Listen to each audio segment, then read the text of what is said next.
To remember me. The day will come when my body will lie upon a white sheet, neatly tucked under four corners of a mattress, located in a hospital, busily occupied with the living and the dying. At a certain moment, a doctor will determine that my brain has ceased to function and that for all intents and purposes my life has stopped. When that happens, do not attempt to instill artificial life into my body by the use of a machine. And don't call this my deathbed. Let it be called the bed of life, and let my body be taken from it to help others lead fuller lives. Give my sight to the man who has never seen a sunrise, a baby's face, or love in the eyes of a woman. Give my heart to a person whose own heart has caused nothing but endless days of pain. Give my blood to the teenager who was pulled from the wreckage of his car so that he might live to see his grandchildren play. Give my kidneys to one who depends on a machine to exist from week to week. Take my bones, every muscle, every fiber and nerve in my body, and find a way to make a crippled child walk. Explore every corner of my brain. Take my cells if necessary and let them grow so that someday a speechless boy will shout at the crack of a bat and a deaf girl will hear the sound of rain against her window. Burn what is left of me and scatter the ashes to the winds to help flowers grow. If you must bury something, let it be my faults, my weaknesses, and all prejudice against my fellow man. Give my sins to the devil, give my soul to God.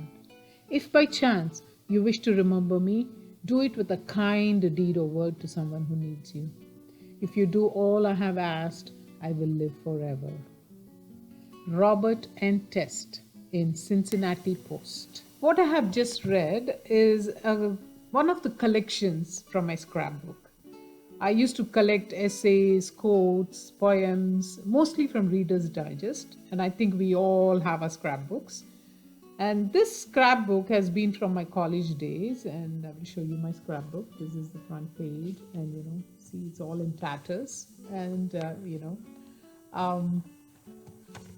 this one actually has quite a prominent position because it was in the front page. So this must have struck a note in me, and I must have related to it. But I'm still not an organ donor, and I'm ashamed to say that.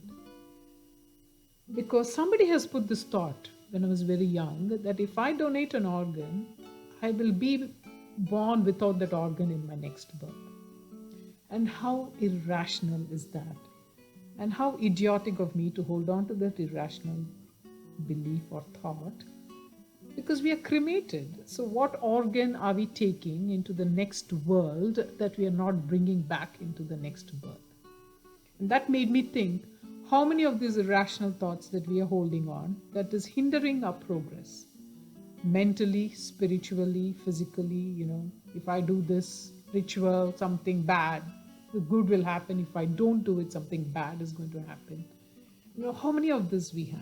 And that got me thinking, and I think we really have to pay a visit, revisit all these irrational thoughts.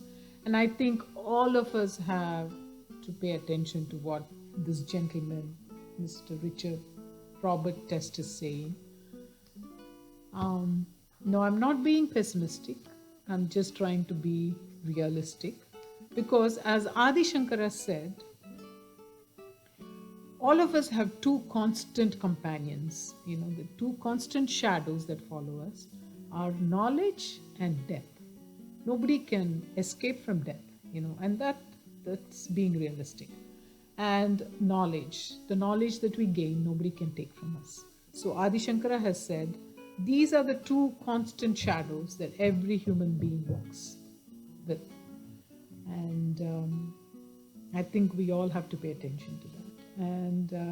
But we have to be healthy, positive, and safe. And thank you for listening to me. And I will see you next week. And please stay positive and healthy. Thank you. Bye.